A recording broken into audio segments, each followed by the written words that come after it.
আসসালামু আলাইকুম ভিউয়ার্স। আমি কিছু কথা না বললেও পারি না, আবার বলতেও ইচ্ছে হয়, তাই আমি ন্যায্য কথা বলেই দিই, কারণ আমি সেটাকে ধরে রাখতে পারি না। যেমন শিল্পী মুনির খানকে দেখলাম, জামাতকে নিয়ে যে কূটনীতিটা বলল কথা, যে জামাত হচ্ছে ছোট ছেলেপিলের মতো এবং পুতুলের মতন, ছোট ছেলেপিলে খেলনা করে সেই বা 2 টাকা দিয়ে দিলে 5 টাকা দিয়ে দিলে সেই চুপে যায়, সেরকমই কথাটা বললো। আরে বোকাচোদা মুনির খান, শিল্পী বেহিয়াপনা মুনির খান, তুই ইসলামের বিরুদ্ধে কেন বে? হ্যাঁ, ফাইজলামি পেয়েছিস? বোকাচোদা, তোকে আমি ভালো মনে করতুম, বিয়াদব কোথাকার। তোর মতন বিয়াদব বর্তমানে বাংলাতে যাতে না থাকে, কলঙ্ক বিয়াদব। হ্যাঁ, জামাতে যে লোকগুলো আছে, কি মনে করছিস তুই কম দামি লোক আছে? বাংলাদেশের ভালো ভালো আলেম তারাই আছে জামাতে। বাংলাদেশের যেসব মানুষগুলো বর্তমান আছে বলেই মসজিদ চলছে, মাদ্রাসা চলছে, ভালো ভালো প্রতিষ্ঠানের জন্য তারাই আছে, ইসলামের পথে তারাই আছে। আর তাদেরকে বলছিস ছোট বাচ্চাদের মতন।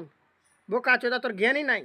তুই যে গান গালা করেছিস, হ্যাঁ এই বোকাচোদা, তুই যে গান গালা করেছিস, এলে কী গান করেছিস? হ্যাঁ, আলতো ফালতো গান করেছিস। জামাত ইসলাম হচ্ছে ইসলামের পথে তারা, এবং তারা ইসলামের জন্য যুদ্ধ করছে, আর তাদেরকে নিয়ে তুই কূটনীতি কথা বলছিস, যাই তাই বলছিস। আরে একটা ব্যাহি আপনা, তোরা গান বাজনা করে টাকা ইনকাম করে তোদের হয়নি? হ্যাঁ, যে জামাতের পিছিয়ে লেগে গেছিস ভাইরাল হওয়ার জন্য। কত টাকার লোক তোরা?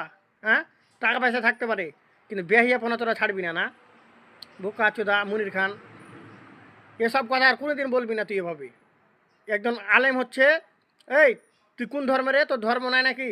তোর ধর্ম বলে তো কিছু নাই, যা মনে হচ্ছে মুসলমান লোস তুই মনে হচ্ছে। মুসলমান তো লোস, মুসলমান যদি হতিক তুই এ ধরনের কথা বলতে পারতিক না, খারাপ লোক হলেও বলতে পারতিক না।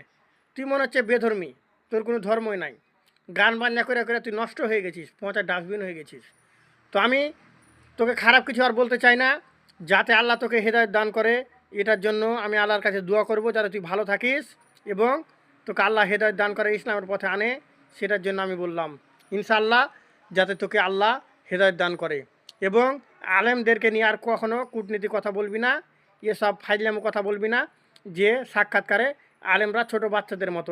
বোকাচোদা, ছোট বাচ্চাদের মতো ফাইজলামো পেয়ে এলেছিস? হ্যাঁ, সামান্য একটা 2-4টা গান মঞ্জনা মঞ্জনা খেলিয়ে গান করলে হিট, দিয়া মনে হচ্ছে ভাইরাল হয়ে যাবে একবারে, কত বড় জানতা লোক। বোকাচোদা কোন ঠেকার, এগুলো গান বে? এই বোকাচোদা, যে গান করেছিস, হ্যাঁ এখন গান গায়ে ইনকাম করতে দেখি। বোকাচোদা কোন থেকে টোকাও তোকে লিবে না। বোকাচোদা আলেমদেরকে নিয়ে তুই কূটনীতি করছিস।